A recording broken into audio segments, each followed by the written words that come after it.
Allô, ça va bien? Oui, toi. Oui, merci.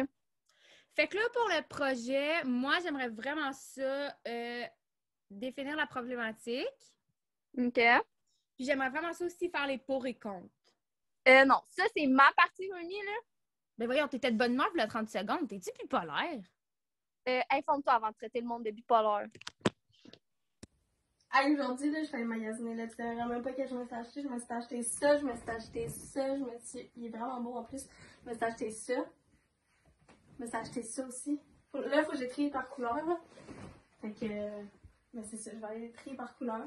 Aussi, là, je me suis acheté un chat. Je me suis acheté... Oh, je me suis fait un tatou aussi. Mais là, il est plus haut, là, tu peux pas le voir. Il est vraiment beau, là. Puis aussi, là, on part en voyage, là. Je me suis acheté 2 billets, là, comme... C'est vraiment cool, là. Est-ce que tu as arrêté de prendre ta médication? Ah, pas besoin de ça. La bipolarité, ce n'est pas réactivité intense de l'humeur en réaction à des événements de la vie courante. Une instabilité de l'humeur d'heure en heure. Une personne dangereuse. Une personne pas fiable.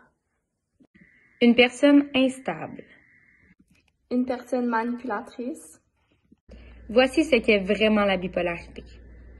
La Fédération mondiale de la santé mentale a déterminé que 35% des personnes ayant un trouble de bipolarité ont vécu une forme de discrimination et que 26% d'entre eux ont caché leur trouble de bipolarité à leur famille et leur entourage. Pour avoir un diagnostic de la bipolarité, il faut avoir au moins une période de manie ou de dépression. La manie est une période de grande excitation ou d'énergie. Un cycle rapide entraîne habituellement 4 changements d'humeur dans une année.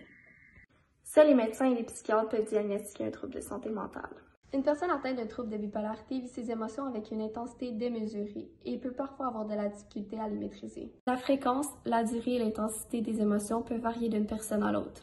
Il y a 2 types de troubles de bipolarité. Il y a le trouble de bipolarité de type 1 et le trouble de bipolarité de type 2. Le trouble bipolaire de type 1 est marqué par une phase maniaque. Dans la phase maniaque, la personne peut atteindre un niveau de désorganisation du fonctionnement très élevé. Au sommet de la manie, des idées délirantes proches du délire psychotique peuvent se manifester. Pour le trouble de bipolarité de type 2, il doit y avoir une alternance entre un épisode hypomaniaque et un épisode de dépression majeure. La différence entre une personne qui vit un épisode hypomaniaque et un épisode de manie, c'est que la personne qui vit un épisode hypomaniaque, elle, peut fonctionner dans sa vie. Le critère d'au moins un épisode d'hypomanie et un épisode de dépression majeure doit être rencontré dans le passé ou dans le présent. La personne ne doit pas avoir vécu d'épisodes de manie. Les épisodes hypomaniaques ou les épisodes de dépression majeure doivent créer une souffrance significative dans la vie de la personne ou une altération du fonctionnement dans le domaine socio ou professionnel. J'ai été diagnostiquée de trouble de bipolarité de type 2 il y a 3 ans. Il m'arrive parfois d'avoir des épisodes de dépression majeure suite à des épisodes d'hypomanie. Je prends de la médication pour stabiliser mon trouble de bipolarité. J'apprends à vivre avec et j'accepte de plus en plus la personne que je suis maintenant. Partager le quotidien avec une personne souffrant de bipolarité n'est pas plus facile. Comprendre la maladie et se faire aider est primordial. Savoir déterminer, par exemple, si votre personne est dans un état de manie ou de dépression peut ensuite vous aider à l'accompagner. Par exemple, pour le début d'une crise de phase dépressive, essayez d'entrer en contact avec votre proche. Comprenez leur souffrance et essayez d'apporter une analyse plus objective de leur situation. Pour ce qui est de la phase maniaque, savez-vous qu'il est plus facile pour l'entourage de repérer l'entrée de cette phase? Alertez votre proche, il va pouvoir ajuster leur traitement par la suite.